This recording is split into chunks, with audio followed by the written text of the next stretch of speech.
그중에 민간인들이 한 70만, 군인들이 한 20만 정도의 분포를 보이고 있는데 이러한 사람들이 결국 이동을 해왔다. 서로 이주, 이산을 했다고 하는 그러한 점들을 주목해 볼 필요가 있어요.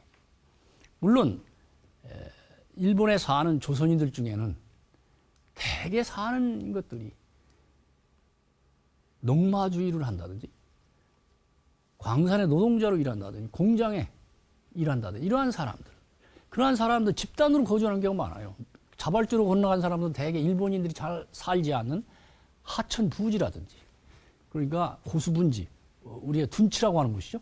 그런 곳에 집단으로 산다든지 또는 강제 동원된 사람들은 공장 근처에, 광산 근처에 집단으로 사는 소위 한바라고 하는 게 바로 그런 거예요. 그런데 수용이 돼요. 그러면서 나름대로 조직을 해서 일본에 저항하는 경우도 있었습니다. 반면에 조선에 살았던 일본인들은 대개는 조선에 와서 농사 짓는 사람들은 지주가죠. 기업하는 사람들은 주인이 되는. 그리고 대개 도시에 거주를 해요. 그런 식으로 해서 도회지에 많이 살고 있었습니다. 그래서 조선 사회는 일본인과 조선인의 생활이라고 할까?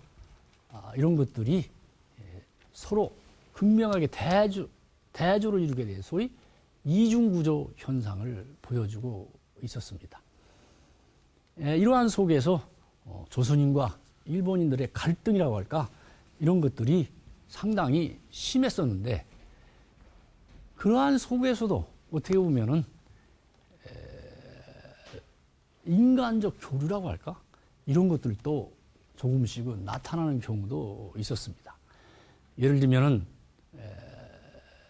제일 조선인 중에 박열이라고 하는 사람이 있었는데 박열 같은 경우는 1920년대에 이 동포 사회를 중심으로 해가지고 민족운동을 전개를 하고 있고 이 노동자 지원운동 같은 거를 하고 있었는데 거기에 동조한 일본 여성이 있었어요. 가네코 후미코라고 하는 그 여성은 한반도에 건너와서 살 아주 가난한 집에 태어나고 그렇게 살면서 결국은 박열과 동지가 돼가지고 결국 일본 천황을 암살하려고 했다고 하는 제목으로 붙잡히게 돼요.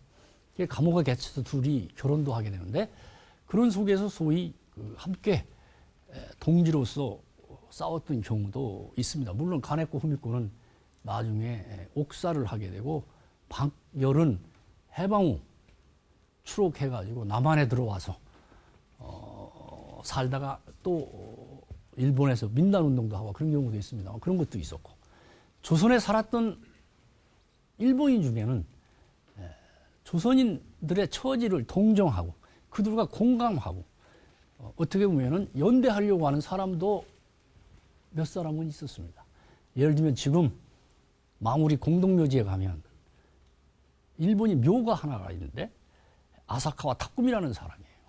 그 묘의 앞에는 우리나라 산림청 직원들이 세워준 그 비명이 있어요. 묘비가 서 있는데 조선 사람들을 이해하고 결국은 한국에 흙이 된 일본인이라고 하는 그 같은 그 비문이 새겨져 있는 게 있어요. 왜 그러냐면 그는 1910년대에 한국에 넘어왔을 때 소위 요새 말하면 산림청 직원이 됐어요. 일제 산림청 직원이 돼가지고 한국의 민둥산에 나름대로 나무를 심겠다 해가지고 그 묘목을 기른다든지 해가면서 그 한편으로는 조선의 일반인들이 사용하던 밥상 있잖아요.